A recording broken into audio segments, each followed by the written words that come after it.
안녕하세요. 좋은스쿨의 박주원입니다. 앞서 배웠던 과학탐구 과정과 관련된 개념서에 있는 문제풀이 내용 들어가도록 하겠습니다.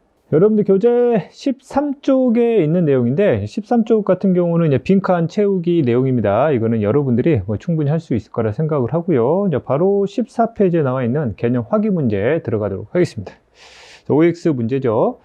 생명과학은 인류복지 향상에 도움을 주기 위한 학문이냐? 그렇죠. 이러한 학문이 만들어진 이유는 인류의 발전을 위해서 만들어진 거지, 인류 발전에 해를 입히기 위해서 만들어지는 학문은 아닙니다. 학문은 기본적으로 이제 긍정적인 마인드를 가지고 만들어진 학문이다. 근데 일부 사람들이 그 부정적인 방향으로 활용을 해서 문제가 되기도 하죠. 자, 두 번째 보겠습니다. 자, 생명과학은 주로 생명체를 연구 대상으로 한다. 그렇죠? 생명과학은 지구 내에 존재하는 생명체를 주 연구 대상으로 삼고 있습니다. 자, 세 번째 들어가 보죠. 자, 생명과학은 다른 학문 분야와 연계되어 있지 않은 독자적인 학문이다. 전혀 그렇지 않죠? 어떤 학문이 됐든 독단의 학문은 존재하지 않습니다. 다 연결이 돼 있고 서로가 학문의 발전을 위해서 도움을 주고 있죠. 자, 생명과학은 지구에 사는 생물의 특성과 다양한 생명 현상을 다루는 학문이 맞고요. 자, 생명과학은 연구 분야가 다른 화학자나 물리학자와 당연히 협력이 가능해야 됩니다. 그래야 서로 발전할 수 있는 거죠. 자, 생물과 환경의 상호작용은 생명과학의 연구 대상이 아니라 연구 대상이죠. 우리가 나중에 5단원에서 다룰 생태계에 대한 가장 대표적인 사례가 되겠습니다. 자, 생명과학은 다른 학문 분야에 영향을 받아 발달하기도 한다. 그렇죠? 서로 다 연계되어 있다고요. 서로 연계되어 있다라는 거를 다른 표현으로 계속 표현하고 있을 뿐입니다. 자, 생명과학의 성과는 다른 학문 분야의 발달에 영향을 미치지 않는 게 아니라 서로 영향을 주고 있다고요. 그 다음 생명과학자는 연구 분야가 다른 학자와 협력할 수 있어야 합니다. 그렇죠? 수많은 관찰을 통해서 결론을 이끌어내는 탐구 방법이 바로 기인학적 탐구 방법의 사례가 되겠죠. 자, 11번. 자, 기인학적 탐구 방법은 가설을 설정하고 검증하는 방법. 기인학적 탐구 방법 다시 한번 가설 설정하지 않고요. 실험하지 않습니다. 자, 연역적 탐구 방법에서는 일반적으로 대의적으로는 설정하지 않는다? 아니죠. 반드시 꼭 설정을 해야지만이 실험자가 요구하는 조작 변인과 종속 변인과의 관계를 정확히 드러낼 수 있습니다. 자, 대조군과 실험군은 특정 변인이 결과에 미치는 영향을 알아보기 위해서 설정하는 게 맞죠. 자, 탐구 수행 결과 가설이 틀리면 그 가설을 당연히 수정을 해야 됩니다. 자, 기인합적 탐구 방법은 연역적 탐구 방법과 달리 가설 설정 없이 탐구가 진행이 되죠. 이렇게 해서 15번까지 내용이 마무리됐고 2번 내용 들어가도록 하겠습니다. 중에가 2번인데 지금 3번으로 잘못 나왔죠? 2번 내용입니다. 자, 기인합적 탐구 과정을 순서 없이 나타낸 거고 이 과정을 순서대로 나열시켜라 라는 내용이 되겠습니다. 자, 일단은 기인합적 탐구 방법의 과정들을 보면 각 단계별로 관찰이라는 개념이 공통으로 많이 사용이 되고 있죠. 그럼 관찰 이후에 어떤 말이 들어가 있는지가 중요하겠습니다. 일단 자연현상을 관찰을 하고요. 그에 대해서 원인을 규명을 시켜 봐야 되겠다. 결심을 하는 게 바로 주제 선정이죠. 주제인데 주제입니다. 그래서 리을이 먼저 순서가 되겠죠. 그렇죠? 자, 주제가 선정이 되면 이제 여러 가지 자연 현상들을 관찰하려고 이제 선정을 하겠죠. 그럼 선정된 관찰 대상에 따라서 어떻게 관찰을 해야 될지 관찰 방법을 고안을 해야 되겠고요. 그 다음에 관찰 방법이 고안되면 사례별로 관찰을 수행을 하시면 되겠습니다. 그럼 수행된 결과들이 나오겠죠? 그럼 그 결과들을 모여서 분석을 해서 최종적으로 원인을 추론시켜야 되겠습니다. 그러면 추론된 원인을 바탕으로 해서 그렇지, 결론을 도출시키면 리을, 기역, 미음, 디귿, 니은 순의 순서가 맞춰지게 되겠습니다. 3번 들어가겠습니다. 생명과학 탐구 과정 중 연역법 탐구 과정을 순서 없이 나타낸 거고 역시 순서대로 나열시키라는 내용이 되겠습니다. 자, 일단은 자연현상 관찰하고요. 원인이 무엇일까 궁금해하는 문제 인식 관계가 되면 그에 대한 뭘 설정해? 가설을 설정을 하죠. 자, 가설을 증명을 해야 되면 실험을 해야 되겠죠. 그럼 실험을 설계하고 수행을 하게 될 거고요. 그에 따른 결과가 나오겠네요. 그럼 결과를 분석을 하고요. 마지막으로 결론을 도출시키면 되겠습니다.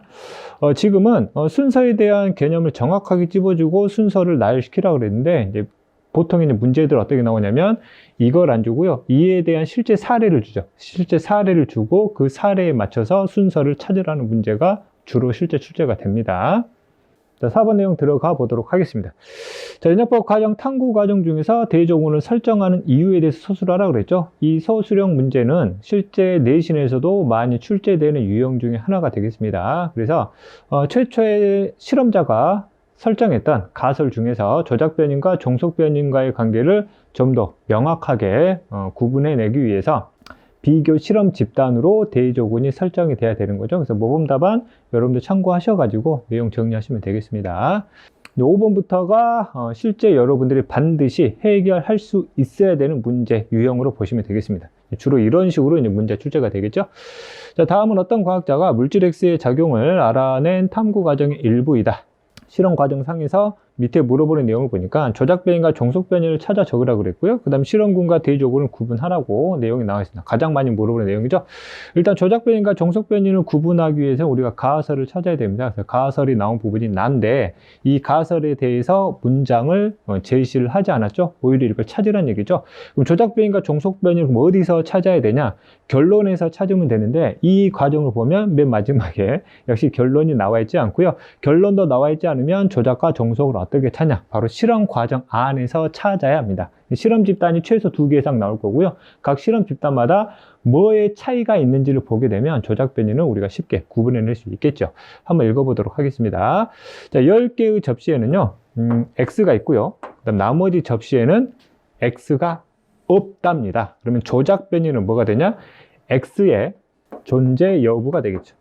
첫 번째 줄을 보면 대장균을 배양하던 배지에 우연히 X가 첨가되었고 이 배지에서 대장균이 사라진 것을 관찰했기 때문 관찰을 했죠. 그럼 이 X가 정말로 대장균을 증식을 억제하는지 알아보고자 하는 실험이었을 거라고 추정을 해볼 수 있는 거고 좀 더 구체적으로 다를 통해서 우리가 이 X의 존재 여부를 조작 변이로 잡을 수 있었습니다. 됐죠?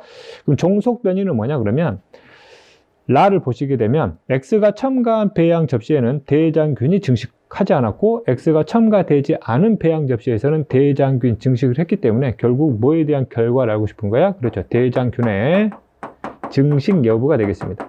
그렇죠? 그럼 기억의 내용을 적어봐라 그러면 기억이 바로 가설이죠.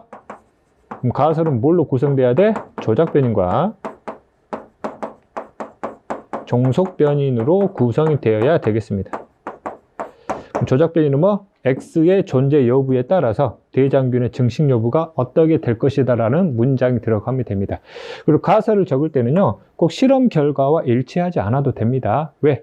이 가설은 실험하기 전에 내가 임의로 설명하는 내용이기 때문에 만약에 문제에서 만약에 결론을 적어봐라 그러면 결론도 마찬가지로 조작 변인에다가 종속 변인에 대한 내용이 들어가면 되는데 이 결론은 반드시 실험 결과와 일치되는 내용으로 적으셔야 됩니다. 됐죠? 이런 걸 나중에 서술형 문제 나오게 되면 적으실 때 반드시 주의 좀 하셔야 될 거고요. 실험군과 대조군을 구분하라 그랬습니다. 실험군과 대조군 구분하는 첫 번째 방법이 자연 상태에 그대로 뒀냐, 그대로 두지 않았냐. 이걸로 구분하기 어려우면 조작 변인이 포함되어 있느냐, 포함되어 있지 않느냐를 구분하시면 되겠습니다. 그럼 이것이 2개의 접시 중에서 어느 접시가 자연 상태인 건지 알 수도 없고요. 그럼 결과적으로 조작 변인이 들어가 있는 게 실험군, 즉 X가 들어가 있는 게 실험군이고요. X가 들어가 있지 않는 게 대조군이 되겠습니다. 됐죠? 이렇게 여러분들이 정답 처리하시면 되겠죠? 자, 6번 내용 들어가 보도록 하겠습니다. 자, 다음은 어떤 봉숭아의 광합성 정도에 대해서 알아보기 위한 실험이다. 됐죠? 첫 번째 문장을 보면 이미 종속 변인이 나와 있습니다. 이 봉숭아라는 식물의 광합성 정도가 바로 이 실험자가 확인하고 싶은 종속 변이 되겠습니다. 자, 실험 과정 한번 읽어보죠. 자, 밀폐된 4개의 용기, 즉 집단이 지금 4개가 있다는 얘기입니다. 자, 표와 같이 이 봉숭아의 기관 일부분을 놓고 8시간 동안 빛을 비춘 후 이산화탄소 양을 측정을 했대요. 그럼 실험 과정상에서는 뭐를 측정하고 있어? 이산화탄소의 양을 측정을 하고 있기 때문에 이게 바로 실험 과정상에서의 종속 변이 됩니다. 그럼 실험자는 광합성 정도라는 결과인 종속 변인을 확인하고 싶은데 이걸 확인할 때 어떻게 확인해서 이산화탄소의 양을 측정을 해서 이 양을 가지고 광합성 정도를 판단하는 데 활용을 했다 이렇게 보시면 되겠습니다. 됐죠? 자, 그럼 문장 한번 마지막 문장 읽어보죠. 자, 식물의 광합성은 온도의 영향을 받는다. 것을 알아보기 위해서 비교해야 할 용기를 물어봤습니다. 쉽게 얘기해서 이걸 가설로 보는 거죠. 자, 볼게요. 즉, 식물의 광합성이라는 무슨 변인, 종속 변이는 온도에 영향을 받는지, 즉 이 온도를 무슨 변인? 그렇지, 조작 변인, 원인으로 본다는 얘기죠. 그럼 이걸로 인해서 정말 이게 영향을 받는지 확인하고 싶겠네. 그러면 4개의 집단 중에서 당연히 뭐가 변화가 꼭 일어나줘야 돼? 온도가 변화가 일어나줘야 되고요. 나머지 부분은 일정하게 통제된 실험 집단들을 비교 대상으로 삼으면 되겠습니다. 그럼 다시 한번 얘기하지만 여기서 이산화탄소의 양은요, 이게 종속 변인이 되겠습니다. 이때 실험자가 조작하고 싶은 게 바로 온도죠. 이게 조작 변인입니다. 그럼 이것만 보면 온도가 다른 걸 비교해야 돼. 이것끼리 비교하면 안 되고 이거 비교하거나 이거를 비교를 해야 되겠습니다. 됐죠? 그러면 이것만 다르고 나머지는 똑같아야 됩니다. 이해 되겠죠? 그럼 만약에 이놈하고 이놈을 비교하겠다라고 가정을 하면 기관의 특정 부위는 똑같아야 돼. 왜? 이거는 통제 변인으로 가야 되기 때문에. 그런데 특정 부위가 다르죠. 그래서 이 광합성의 영향 정도가 온도 때문인지 특정 부위 때문인지 확인이 안 되는 거지. 이해되겠지? 그러면 이것과 이거는 비교 대상 될 수 없죠? 이것과 이거는 온도가 똑같아 버린 즉 조작을 시키지 못하는 상황이 돼버리니까 온도와 이거와의 관계 확인할 수 없고요. 그럼 마지막으로 그렇지. 이놈하고 이놈을 비교하면 되겠습니다. 그러면 온도만 다르고 특정 부위는 똑같죠? 뭐와 뭐를 비교하면 되겠구나. A와 B를 비교하게 되면 온도와 광합성의 영향 정도를 우리가 확인할 수 있겠구나, 판단할 수 있는 거지. 됐지? 자, 다음은 7번 내용 들어가 보도록 하겠습니다. 자, 그린 가와 나는 각각 귀납적 탐구 방법과 연역적 탐구 방법을 순서 없이 나타낸 거다. 둘 중에 하나가 연역법, 귀납법 보면 되겠죠. 그렇죠? 자, 내용을 보시면요. 여기 자연현상 보이고 뭔가를 관찰하는 내용들이 나오죠. 그러면 이 가가 바로 뭔지? 그렇지, 귀납법이 되겠습니다. 계속 뭔가를 관찰하고 있죠. 그렇죠? 그럼 나머지 애가 뭐가 되는 거야? 연역법이 되겠습니다. 연역법 문제 인식한 다음에 반드시 뭐 들어가야 돼? 가설을 설정해야 됩니다. 그럼 탐구를 설계하고요. 탐구를 수행하면 되겠네요. 결과 나오면 해석에서 분석을 통한 결론 도출하면 되겠습니다. 그럼 귀납법 같은 경우는 현상 관찰하고 왜 그렇지? 이걸 찾아봐야지. 마음의 결심을 서면 그거를 주제 선정이라 표현하게 되는 것 뿐이고요. 어쨌든 이 두 가지의 비교 내용인 위주로 문제가 출제가 되는 거죠. 7번 한번 보겠습니다. 기억. 자, A는 잠정적인 답을 추측하는 단계다? 아니죠. 잠정적인 답은 가설을 설정하는 단계냐 물어보는 거죠. 귀납법은 절대 가설 설정하지 않습니다. 자, 그 다음 B를 증명하기 위해서 여러 사례들을 수집하는 과정이 이후에 진행된다. 여러 사례들을 수집하는 과정이 진행되는 거는 귀납법에 해당되는데요. 틀렸죠? 자, D급 보겠습니다. 자, C에서 변인을 통제해야 된다라고 물어봤죠? C는 실제 실험을 수행해야 되는 과정이기 때문에 이때 변인을 통제한다라는 말은 조작 변인과 통제 변인을 적절하게 조합을 시켜서 실험을 진행해야 된다. 이런 뜻이 되겠습니다. 그래서 정답은 D급 2번이 되겠습니다. 자, 8번 내용 들어갈게요. 자, 영희가 수행한 탐구 과정을 순서 없이 나타낸 거다라고 표현을 했습니다. 그래서 앞에 우리가 2번하고 3번 문제와 똑같은 내용인데 그에 대한 실제 사례가 나온 거죠. 그럼 이 각각의 사례가 어느 단계에 들어가는지를 우리가 찾아봐야 되겠습니다. 그럼 이 탐구 과정이 귀납법인지 일단 연역법인지를 우리가 찾아야 되는데 가를 보시면요. 푸른 곰팡이는 세균 증식을 멈추게 하는 물질을 만들 것이다 라고 이미 스스로 원인을 생각을 해버린 거죠. 즉 무슨 설정이 가설 설정이 들어갔기 때문에 이 과정은요 무슨 법이야? 연역법에 해당되는 내용이 되겠습니다. 됐죠? 그래서 방금 내가 설명했던 부분들이 서술형 문제로 분명히 출제가 될 수 있습니다. 그 다음 중간중간에 여기 보면 실험을 한 거죠. 실험도 하는 과정이 있기 때문에 역시 연역법으로 우리가 해석할 수 있는 거죠. 됐죠? 어찌됐든 가는 가설 설정이 되겠습니다.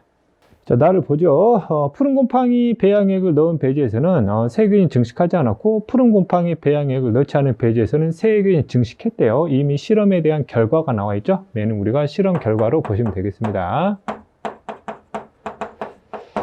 자, 그 다음 다를 볼까요? 자, 푸른 곰팡이 주변에서 세균이 증식하지 못하는 것에 대해 의문이 생겼대요. 왜 그렇지? 문제인식 단계구나. 그러면 가와 다에 대한 순서가 바로 나오죠. 일단 다에서 어디로 가고 있어? 가로 가고 있습니다. 됐죠? 자, 그 다음에 라를 볼게요. 자, 두 개의 배지에 동일한 조건으로 세균을 배양한 후 특정 집단에 뭔가를 조치를 했죠. 실험을 진행하고 있구나. 얘는 그럼 탐구 수행 과정으로 보시면 되겠습니다. 자, 말을 볼까요? 자, 푸른 곰팡이는 세균 증식을 멈추게 하는 물질을 만든다라는 것을 드디어 알게 됐대요. 즉, 가설이 검증이 됐다는 얘기가 되겠죠. 그러면은 우리가 결론 도출로 보면 되겠습니다. 됐죠? 그럼 다가 나왔고요. 그럼 탐구를 수행해야 되겠죠? 그럼 라가 나올 거고요. 탐구 수행 결과 나가 나왔습니다. 나를 바탕으로 해서 결론이 도출이 된 거죠. 그럼 이런 식으로 탐구 과정의 순서를 잡을 수 있겠습니다. 됐죠?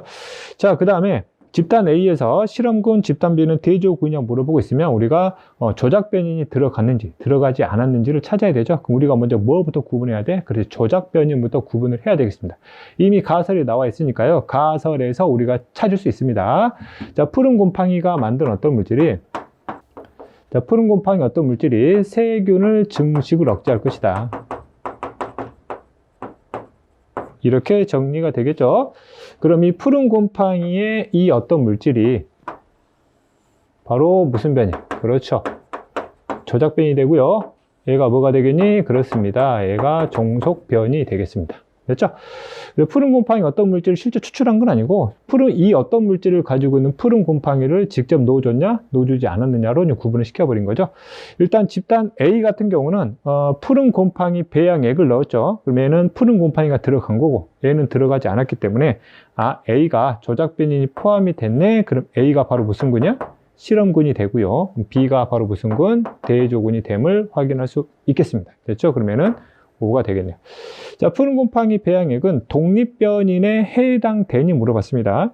항상 수업을 하고 문제를 풀면 조작변인과 종속변인에 대한 개념을 워낙 많이 하다 보니까 간혹 독립변인에 대한 의미를 놓쳐버리는 경우가 많아요. 자, 다시 한번 변인을 해석해 보겠습니다. 자, 변인은 원인들하고요. 결과가 있죠. 이때 결과를 무슨 변인?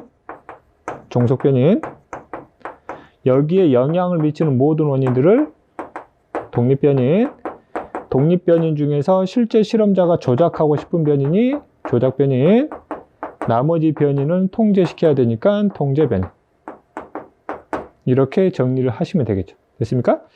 그럼 푸른 곰팡이 배양에, 즉 푸른 곰팡이 이거지 이것에 해당되는 거니까 이것은 조작 변인에 들어가죠. 그럼 이 조작 변인은 여기에 영향을 미치는 원인들에 포함이 되니까 결국 독립 변인에 해당됨을 우리가 이해할 수 있습니다. 됐죠? 자, 그 다음에 조작 변인은 세균의 증식 여분이라고 물어봤는데 이때 세균의 증식 여분은 종속 변인이 되겠습니다. 종속 변인. 그래서 얘는 X가 되겠습니다. 자, 9번 내용 들어가 보도록 하겠습니다. 자, 다음은 철수가 수행한 탐구 과정의 일부를 나타내고 있죠. 친절하게 가설, 실험 설계, 결과 분석, 결론 도출이 전부 다 나와 있습니다. 됐죠? 하나 해볼게요. 자, 종자 A가 곰팡이 X의 증식을 억제하는 물질을 생산할 것이다 라는 가설을 세웠습니다. 이거를 좀 더 보기 편하게 바꿔볼까요? 종자 A의 어떤 물질이 곰팡이 X의 증식을 억제할 것이다 라고 이렇게 우리가 정리할 수 있겠습니다. 그럼 이 종자 A의 어떤 물질이 바로 무슨 변인? 그렇죠. 조작 변인이 되고요. 곰팡이 X의 증식 억제가 바로 뭐가 되는 거야? 그렇습니다. 얘가 바로 종속 변인이 되겠습니다. 됐죠? 자, 실험을 설계한 내용을 보겠습니다. 자, 발화 중인 종자 A 추출액이죠. 그러면 이 종자 A의 어떤 물질을 이 종자 A의 추출액, 이걸 바로 우리가 조작 변인으로 삼으면 되겠네요. 됐죠? 곰팡이 X를 배양하는 접시에 넣어준답니다. 접시 하나가 있고요. 곰팡이 X가 있습니다. 이 곰팡이 X에 종자 A에 추출액이 들어갔네요. 그렇죠? 그랬더니 여기서 곰팡이 X가 증식이 억제됨을 확인을 했고 결론을 도출했습니다. 그러면 실험 설계 단계에서 또 친절하게 실험 설계 단계에서 철수의 실험을 보다 보완시키래요. 우리가 실험 과정에서는 반드시 기필코 꼭 집단을 몇 개 이상 만들려고 그러니? 그렇지. 2개 이상 반드시 꼭 만들려고 그랬지? 집단이 몇 개밖에 없어? 지금 하나밖에 없습니다. 즉 조작 변인이 포함된 집단, 즉 무슨 군만 있는 거야 지금? 여기에 실험군만 존재하는 거야. 그러면 우리가 무슨 군도 설정을 해줘야 돼? 그렇지. 대조군도 설정을 해줘야 되겠죠? 어떤 대조군이 나와야 되겠니? 이 조작 변인이 없는 대조군. 즉, 곰팡이 X는 들어가 있으면서 종자 A의 추출력이 없는 대조군이 하나 더 들어가 줘야지만이 이놈과 이놈의 관계를 훨씬 더 극명하게 논리적으로 관계가 있음을 증명할 수 있는 거지. 이해되겠어? 이거를 설정하는 거야. 이게 역시 내신에서 소수령 문제로 많이 등장하는 유형 중에 하나야. 되겠어? 자, 10번 한번 가보도록 하죠. 자, 다음은 영희가 수행한 탐구과정 일부다라고 나와 있습니다. 친절하게 역시 가설이 나와 있죠. 가설 보자마자 조작과 종속을 구분할 수 있어야 됩니다. 됐죠? 자, 배즙에는 단백질을 분해하는 물질이 들어있대요. 이걸 약간 다르게 표현해 볼까요? 배즙에 어떤 물질이 단백질을 분해할 것이다.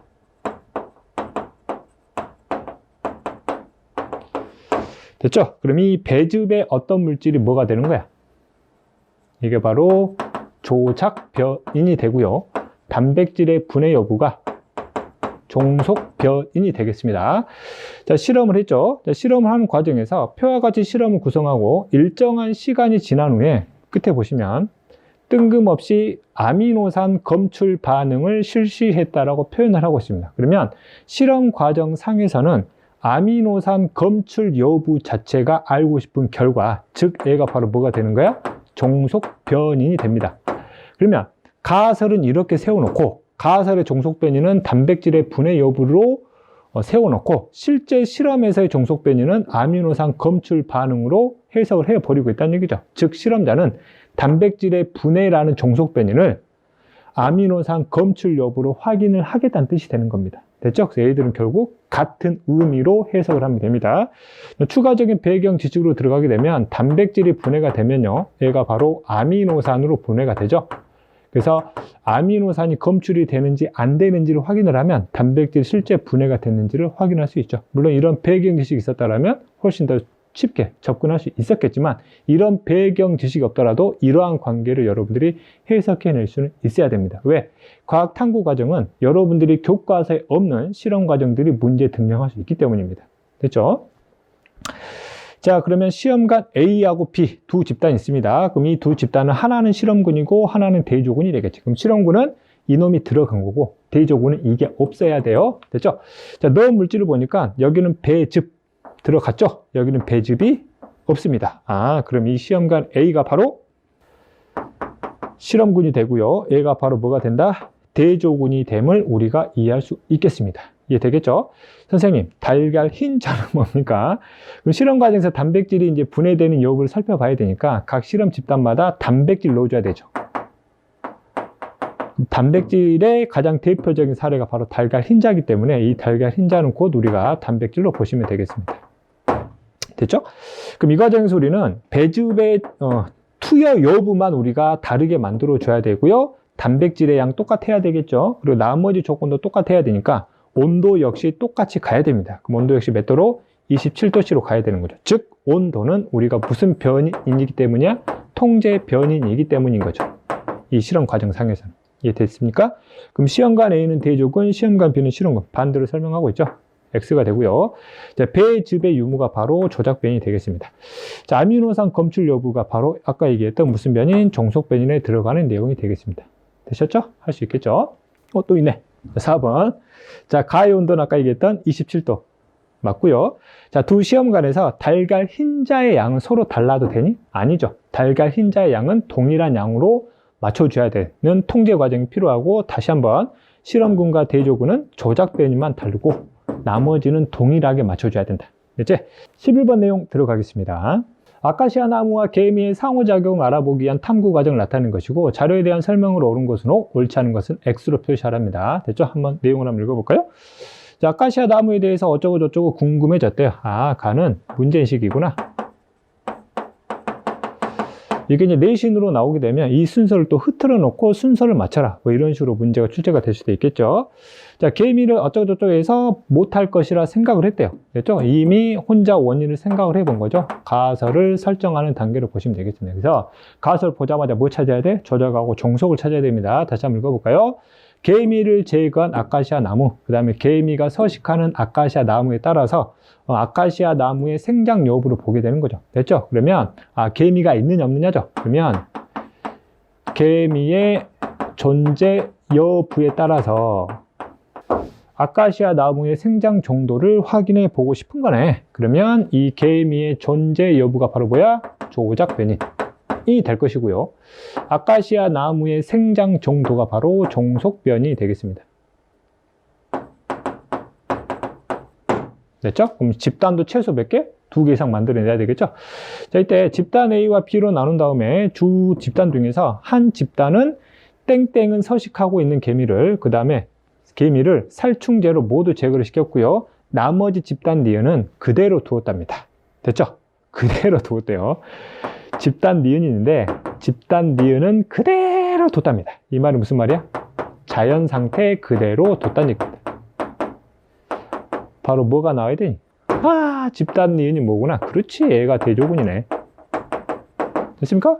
그러면 서식하고 있는 개미를 제거시켜버린 거죠. 그럼 제거시켜버린 이 집단 기억이 바로 뭐가 되는 거야? 실험군이 되겠습니다. 바로 시작이 되죠. 자, 그 다음에 이쪽으로 저쪽에서 생장 정도를 관찰을 했고요. 집단 B가 A에서 아카시아 생존율이 낮고요. 생장량이 더 적었답니다. 개미가 같이 살아야 아카시아 나무의 생장률이 높아지구나 라는 거 우리가 확인할 수 있는 거지. 그러면 이 기억과 니은이 A와 B 중에서 어디에 들어가는지를 우리가 찾아야 되는 내용이 되겠죠. 그럼 여기 실험 결과를 통해서 기억을 A냐 B냐로 우리가 구분시켜 가는 과정으로 이해하시면 되겠습니다. 됐죠? 맨 마지막으로 보시면 개미가 서식하는 아카시아 나무가 개미가 서식하지 않는 아카시아 나무보다 잘 생장한다는 것을 알게 되었다 그랬죠? 개미가 서식하는 아카시아 나무가 생장률이 더 커야 돼. 그러면 실제 실험 결과도 그렇게 나와줘야 되겠죠? 그럼 내용을 보시면 집단 B에서보다 A에서 아카시아 나무 생존율이 더 낮다라 그랬습니다. 그럼 집단 A하고 B를 비교해보면 B가 훨씬 더 생장률이 높게 나온다는 뜻이 되겠습니다. 그럼 이 두 개를 연결을 시키면 이 B는요, 개미가 존재를 하고 있어야 되고요. A는요, 개미가 없어야 합니다. 됐습니까? 그럼 다시 다로 가면 개미가 없는 집단이 바로 뭐가 돼? 기억이 됩니다. 그럼 개미가 있는 집단 니은이 바로 뭐가 돼? B가 되겠습니다. 이해됐죠? 그러면 위아래 내용이 전부 다 연결이 되겠네요. 이해됐죠? 자, 그러면 1번을 한번 보도록 하겠습니다. 자, 집단 기억은 A, 그렇죠? 집단 니은은 B, 맞는 내용이 되겠습니다. 그럼 집단 A는 기억인데 N은 실험군이 되고요. 집단 B가 바로 어디냐? 대조군이 되겠습니다. 됐죠? 그럼 2번은 설명이 틀렸죠? 자, 집단 기억의 경우, 즉 A의 경우죠. 실험이 진행되는 1년 동안 개미가 서식하지 않도록 통제해야 된다. 그렇죠? 이 A라는 집단은 개미가 계속 없애야 되니까 주기적으로 개미를 계속해서 제거를 시켜줘야 되는 과정이 필요하겠습니다. 자, 4번 보겠습니다. 자, 아카시아 나무의 생장 여부. 아카시아 나무의 생장 여부는 무슨 변이다? 종속 변이 맞습니다. 됐죠? 자, 12번 내용 들어가 보도록 하겠습니다. 자, 여기는 무의 윗부분이 녹색인 이유는 무의 윗부분이 햇빛에 노출되었기 때문이라고 생각을 했대요. 그러면 여기가 바로 무슨 설정이 되겠냐? 가설 설정이 되겠습니다. 됐죠? 볼게요. 햇빛이 비추는 무의 부위는 녹색이 된다는 얘기죠. 그럼 이 과정에서 햇빛이 비추는 무의 부위가 되겠습니다. 이게 바로 무슨 변인? 조작 변인이 되겠습니다. 그 다음에 녹색의 변화 여부 같은 경우는 종속 변인이 되겠죠. 됐죠? 그러면 녹색으로 변화가 되는지 안 되는지를 알고 싶은 거죠. 그러면 처음에 심는 무의 상태가 처음부터 녹색이면 안 되겠죠. 그러면 이것만 변화가 일어나고 나머지는 변화가 없이 똑같아야 되니까 여기가 전체가 흰색이면요, 여기도 전체가 흰색이 되어야 되겠습니다. 됐죠? 온도 뭐 해야 돼? 똑같아야 됩니다. 이것만 달라져야 돼. 햇빛에 노출되는 무의 부위가 있느냐 없느냐가 핵심이기 때문인 거죠. 그러면 B가 전체가 땅 속에 묻혔습니다. 됐죠? 얘는 햇빛이 비추는 무의 부위가 완전히 차단됐다라고 보면 되는 거고, 그럼 니은은 일부 부위를 뭐 시켜야 돼? 노출시켜서 햇빛에 비춰지도록 해줘야 되는 거죠. 이해 되겠습니까? 니은은 여러분들 그 옆에 오른쪽 정답이 적혀 있으니까 그 내용 그대로 해석을 하시면 되겠습니다. 그래서 이게 바로 무슨 변인? 조작 변인이고요. 나머지는 통제 변인. 그래서 위아래 똑같고 A만 달라야 된다. 됐죠? 자, 그러면 기억에서 디귿에 알맞은 내용 한번 적어 보시고요. 자, 조작 변인 뭐야? 무의 노출 정도. 이렇게 해석하시면 되겠습니다. 그 다음 정속 변인은 노출된 부위의 색깔 변화 여부로 우리가 해석을 하시면 되겠습니다. 됐죠?